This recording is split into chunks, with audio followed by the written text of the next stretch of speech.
Hello, everybody. Today is the 9th of November, and we have a page story to tell, right? And this page story is belong to a very ancient wisdom that dated back to almost 3,000 years ago.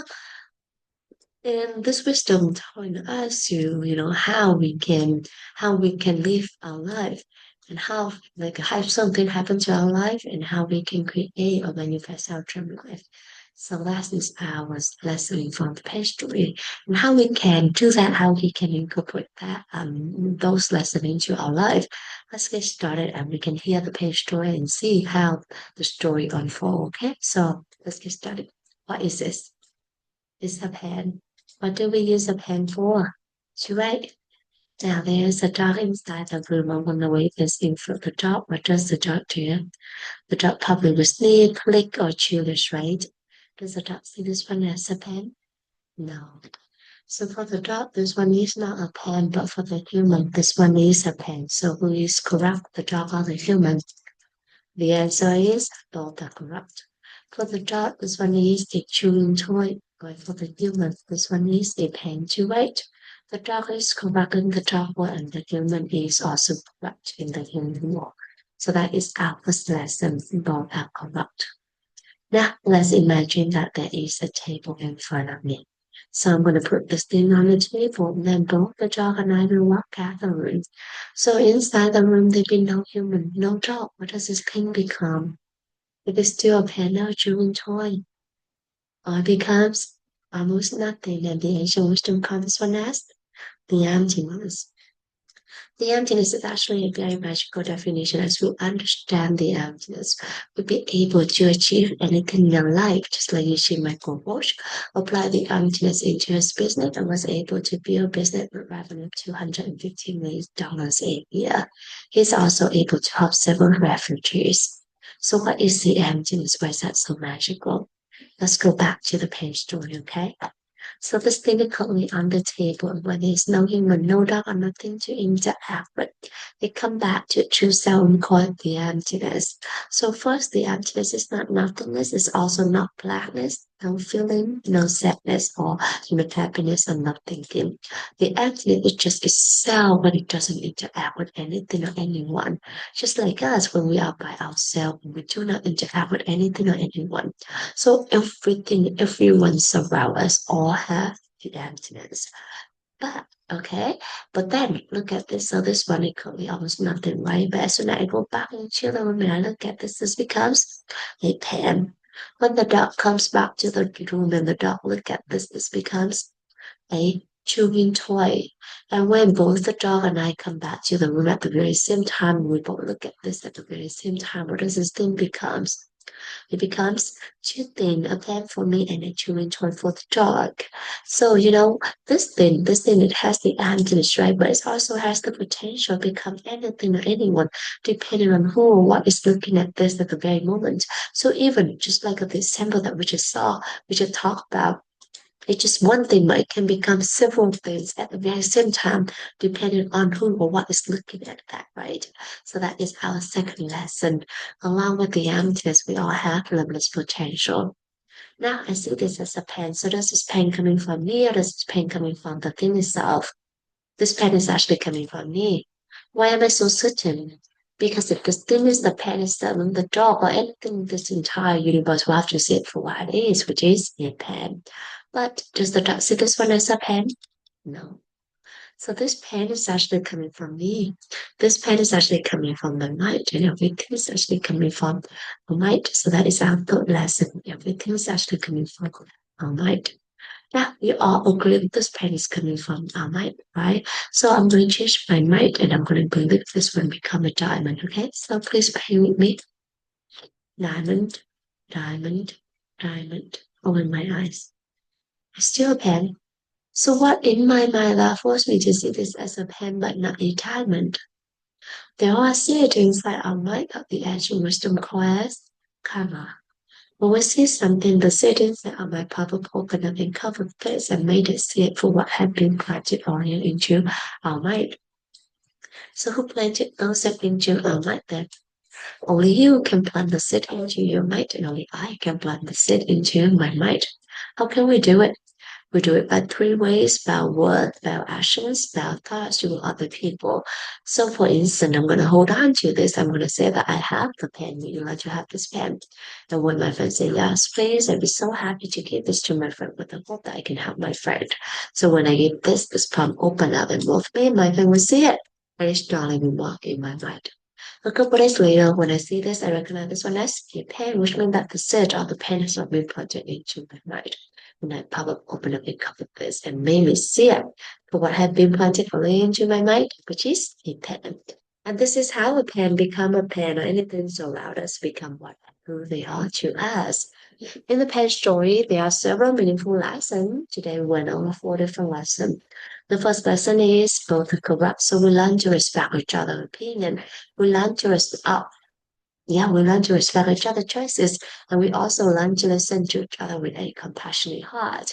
One thing I really want to stress in this lesson is that um, is the priority.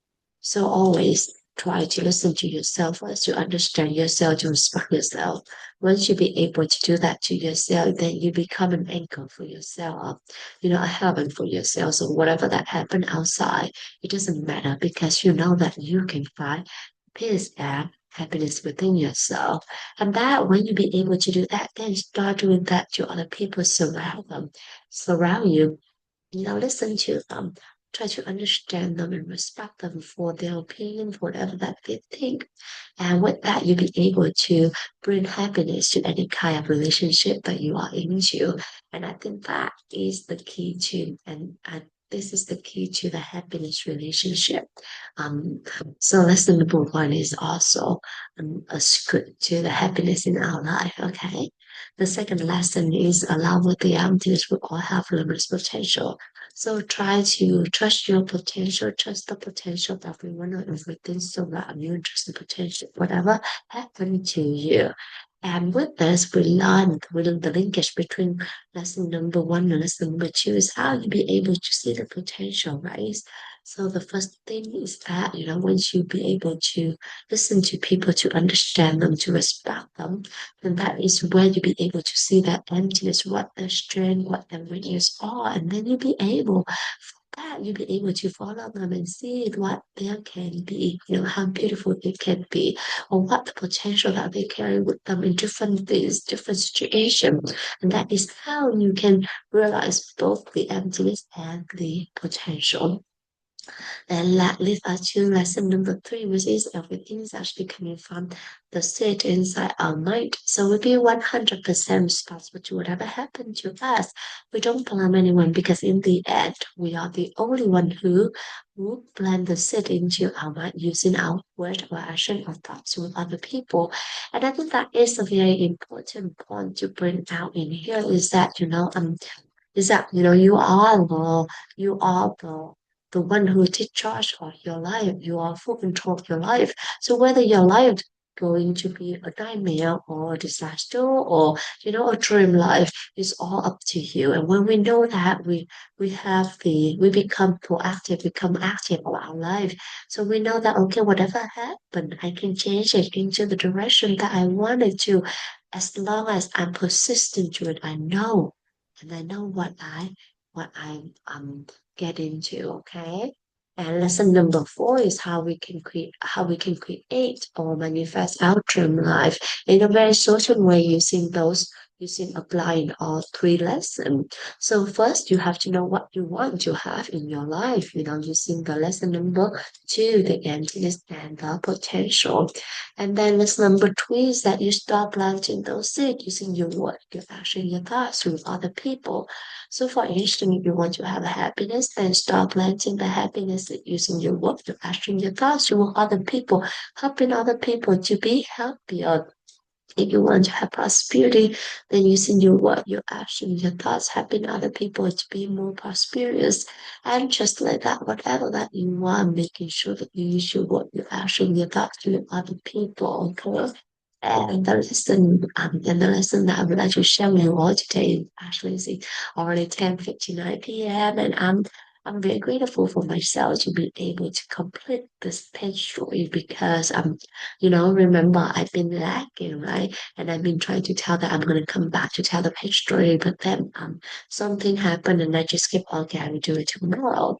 But then by telling the page story at this hours and finishing it is something that that show that I am dedicated to it, and it's also show the good discipline. And I hope that I will be able to keep doing that to myself now and later. So thank you so much for listening to me today. Thank you, Emily, for coming me in this 3,000-day journey. And if by me share with you the pain story or the lesson is something good, I would like to dedicate that to my church family, to my friends, to my coworkers, or to my neighbors, or to any living things in this world and in other world with love, wisdom, and gratitude. And also, this year we have like a storm and typhoon and disaster, natural disaster going around. There is I hope that there is a new typhoon that just that just happened to be created right now, and it's gonna go full blow into Philippines. So, and then Philippines this year has been under a lot of typhoon as well, under the effect of a lot of typhoon as well. So I do hope that, the people there, the poor people there, hopefully they'll be able to stay safe and hope that it's not gonna, it's not gonna be, it's not gonna bypass. Okay, no, not bypass, but then it's not gonna be worse than the last typhoon when it killed actually 190 people in Philippines. So let's pray that way. Thank you so much, everyone. Have a beautiful day. Bye bye.